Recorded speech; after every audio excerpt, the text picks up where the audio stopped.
Hello and welcome back to a brand new episode of Popcorn Podcast with Lee and Tim, where we're bringing you a very special interview with actor Kurt Yaeger about his new film, Sunrise.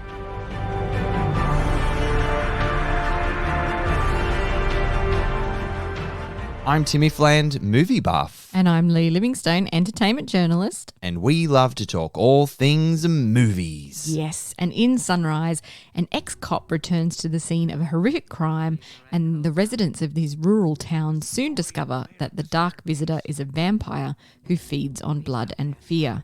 After he is befriended by a kind immigrant family, the killer is faced with a choice between revenge and redemption. Sunrise is directed by Andrew Baird, who's previously brought us such films as Zone 414 and One Day, and Sunrise's screenplay is from Oscar-nominated writer Ronan Blaney. Sunrise stars Guy Pearce, Alex Pettyfer and Kurt Yaeger. Now, Kurt Yaeger is an actor, producer and disability advocate who transitioned into acting after a catastrophic accident in 2006 that led to his leg being amputated below the knee. Yeah, that's right. At the time of the accident, the former professional BMX rider was studying for his master's degree, get this, in hydrogeology. Bit left field. Yeah. For those who don't know what that is, that's primarily a branch of earth sciences dealing with the flow of water underground and can be really instrumental in building water wells in developing countries. God, the secret life of Kurt Yaeger. That's such an interesting background. Since his life was turned upside down, Yaeger has proven himself unstoppable, turning tragedy into triumph, from his first role alongside Tom Hanks in Charlie Wilson's War to his latest project opposite Alex Pettyfer and Guy Pearce in vampire thriller Sunrise. In this super entertaining Popcorn Podcast interview, if I do say so myself, the infectiously enthusiastic Yaeger talks about the Hollywood heavyweight who championed him right from the start of his transitioned career, how important it is to normalise disability on screen, and the Australian TV show that he needs to guest star on to round out his acting bingo card. Let's take a listen. Oh, he's out there, son.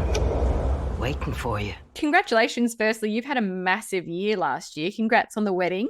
Thank you very much. Very happy about that. How does it feel to be a married man? For me, it's I think the right way to feel. It's good. I don't know. Every day is a little bit better than the last day. And yeah, I think for me, it's because she's better than I am. So it's really easy to, take care of her because she just keeps doing more for me. And I feel like a jerk every day. So I'm like, all right, let me try more again tomorrow. And then she one-ups up me again. I'm like, ah.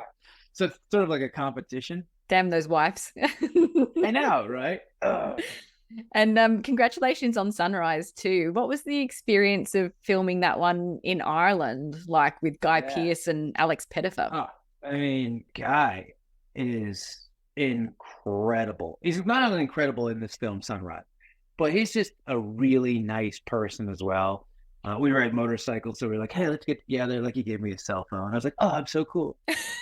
But I don't know, he's just magnanimous. He was very giving as an actor, pushing the limits and then being like, action, cut. Oh, was that good for you? How did you feel? All right, let's do it again. You're like, oh, this is cool.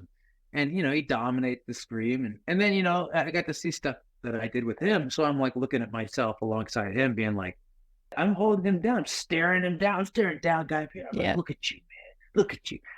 He's Reynolds. So I'm like Reynolds, like D and Reynolds are just like looking at each other and they might fight. Oh, but then, D backs down because he's just not sure. You see like my character get a little bit bigger and then his dominate one more time. I'm like, oh, okay. Yet another person who's making you raise your game. Yeah, exactly. And that was the greatest part. It's like, you want to do a good job, surround yourself with better people. Northern Ireland was amazing. Everyone there was wonderful and nice and kind and personable, and everyone on set was great. The drivers were great. The craft services were great. If it wasn't, I wouldn't be saying this. I'd be like, yeah, it's good. It was good. I'm just okay. And I'd move on. Like, I'm like, yeah, it's all right. But like, I played disc golf a lot. And so I went and played a course there as well. And it was beautiful. And I met a couple of locals who were like, oh, let's play. And cool. They didn't care that I was an actor. They just wanted to play disc golf. They're beautiful, beautiful place. And Sunrise is really, really fun to film. outside in the cold with the fog machines blowing all over us. You're watching this film and you're like, oh man, it looks cold. And you're like, it's really cold. We're not acting. Yeah. It's really cold out. Yeah. And then, marching around in fields and carrying people around, jumping out of trucks. Really fun. Yeah. Tell us a bit about your character, Gillespie. He's the sheriff of the town. Yeah. For me, sheriff and he's also akin to Reynolds, Guy Pearce's character, and they're all kind of like family, you know what I mean? Like cousins and brothers and all that. And what's really interesting is he's extremely powerful, but he doesn't know it. He doesn't, he's so insecure that he picks on weak people and he picks on the vulnerable instead of like standing up for himself, which means he would stand up for the town and actually do something. But he just doesn't. It's not like, if you notice, like he's not like wicked, because even when he's talking to his mom and she's saying words and she's like, do you know what that word means? He's like, no, what? What? I don't have a good vocabulary, Mom. I don't know. I hope this came across, but he's kind of sweet in that like dumb way, that non-malicious way. Yeah. Right? Like, like a puppy with teeth and he doesn't know how bad it hurts when he's stomping down and chomping. What was it about this film and the role that hooked you in? How did it come to you? It actually came from a friend of mine who's a producer, Kevin Matisow. He's owns Traveling Picture Show Company. Great guy. And he's like, dude, there's this one role in here that I think is you. And it's nothing you've done before, but it's really, really what I think you could do. So I read it. And I felt like it was like Sylvester Stallone in Copland, where he's like the cop that's just sort of there and he could do a lot more, but he doesn't believe in himself and he kind of beats himself up. And that's like so underrated movie, by the way. Yeah. I love Copland. Then Guy Pearce was in it. And I was like, wait a minute, I got a chance to work with Guy Pearce. Done. I don't care about anything else. Oh, yeah. And Andrew Baird is directing? Okay. And then Martin and Janine are producing in Ireland? Done. Like in Jib over in America with Source Management? I'm in. That's the one thing people don't tell you from an actor's perspective. You would rather work on a better project because of the people, not a better project because of the script or what it could do for your career. Because you're working with people. And if they're horrible people, you're going to be like, I had a horrible time. And I've been on a few of those sets where there's some nasty, nasty people. And you're like, we're not having a competition over it. We're all pulling the same way, but some people have ego. Speaking of competition, I spoke to Alex the other day and we were having a bit of a battle over who owns Guy Pearce because we claim him as Australian. But he was actually technically born in the UK, apparently. Right. Yeah. Didn't he moved there when he was a kid, right, to Australia? Yeah. We'll pretend that didn't happen, though. Like, he's always been Australian to us. You just say he's lived in Australia longer than he lived in the UK. Yeah. Oh, you're on my side. I like that. Thanks, Kurt. Yeah, I'm on your side. Yeah, I love it. Thank you. Now, you had an accident almost 2 decades ago now where your leg was amputated or your lower leg was amputated. It's been so long and you've probably talked about this like at length by now, but how did that spur your transition into acting? Why acting? Yeah, it's really interesting. I was working on my master's degree in hydrogeology, and I was doing research at Berkeley on fluvial experimentations on dam removal. Yeah, totally the same subject. Wow, yeah. Left field. Yeah, totally same thing. And I think you're the first person to even ask about this, which is great. But when I had my accident, I had 3.5 months in the hospital and then another like 9 months of recovery. Well, all the research I was doing continued on without me because as a master's degree student, you work with like a PhD student and then you work with your professor. Well, the work continued. And so all of the work I did was, going to go away and I had to figure out a different thesis. And so I was juggling that. I only had like, 5-6 more classes to do. It wasn't even that far away.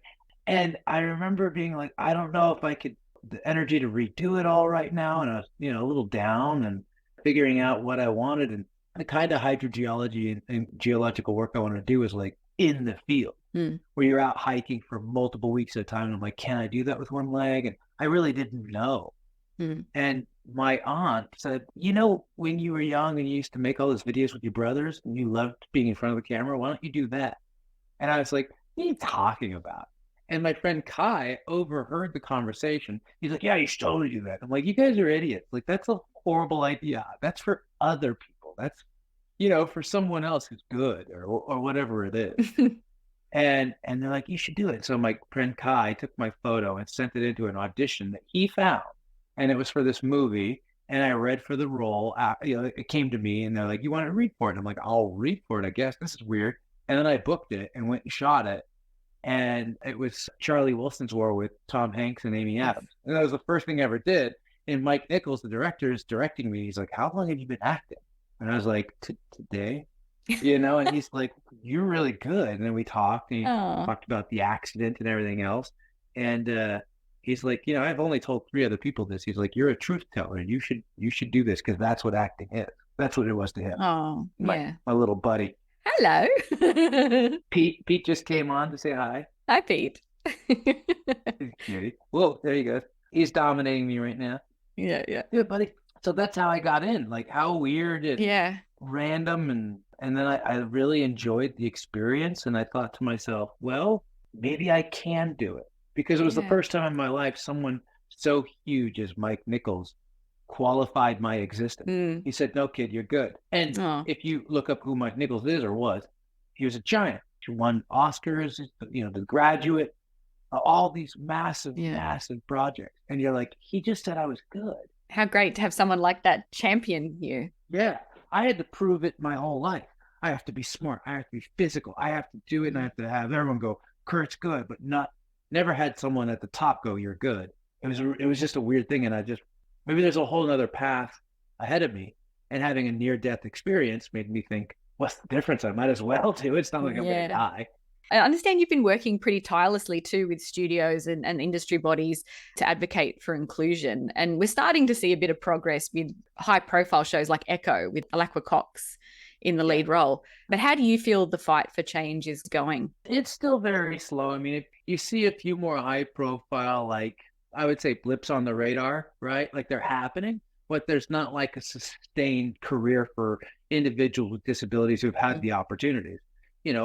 RJ Mitty, right, was on Breaking Bad. Why didn't he get his next show and his next show and next show? He did a great job. He should have. But there's no support system. There's no writers, producers, directors saying, I want him to be in our next show and our next show and next show. It's not a industry standard yet. So like, hopefully her show does really, really well. Hopefully Echo takes off. Hopefully it pops. But then how it seems to be working is you'll see someone like that get a role. Maybe they get a second season. Hopefully it happens. And then you're like, well, what happened to her? And everyone thinks what happened to her. And you're like, no, same thing didn't happen to RJ. RJ's still there making films, doing projects. But it's like, what happened to that support network? Because he was great. She's great in Echo. I went to the premiere here in LA.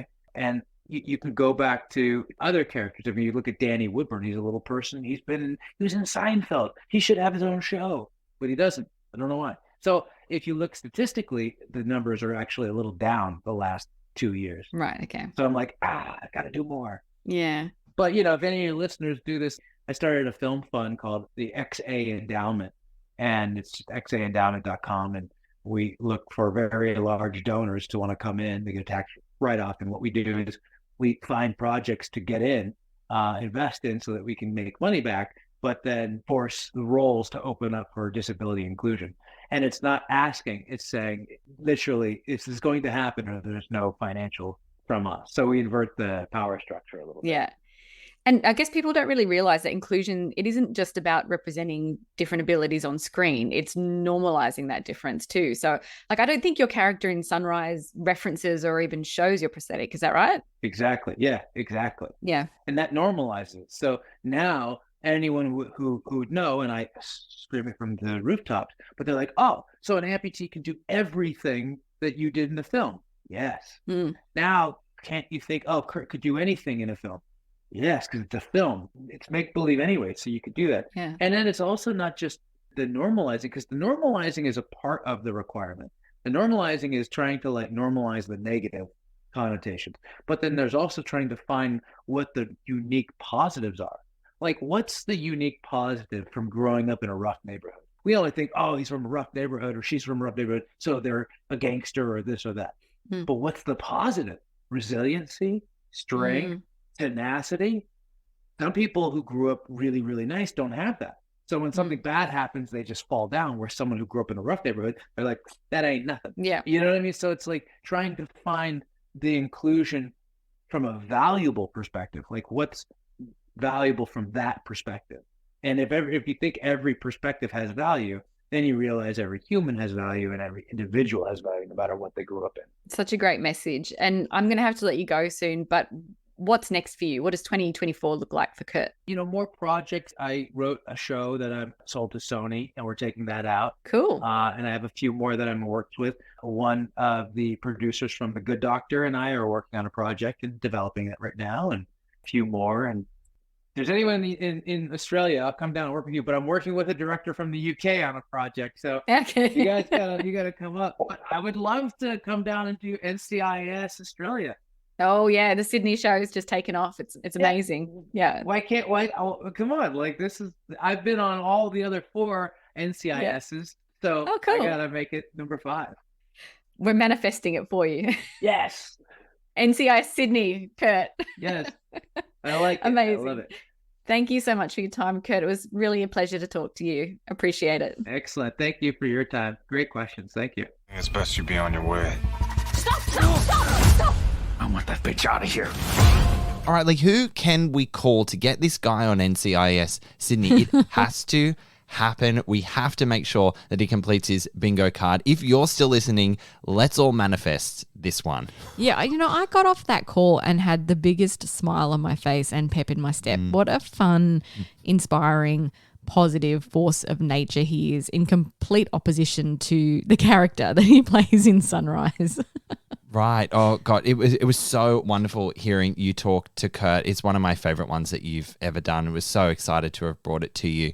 He has such a great energy, and you can see what he brings to Sunrise in US cinemas and on digital and on demand from January 19. And don't forget to listen to our interviews with Sunrise star Alex Pettyfer and its director Andrew Baird on your favourite podcast platform. As always, friends, thank you so much for listening. We'll catch you next time. If you enjoy our episodes, head over to Apple Podcasts and subscribe. While you're there, we would love you to rate us and leave a review. You can also find us on Spotify, Google Podcasts, iHeartRadio, Amazon Alexa, and where all good podcasts are found.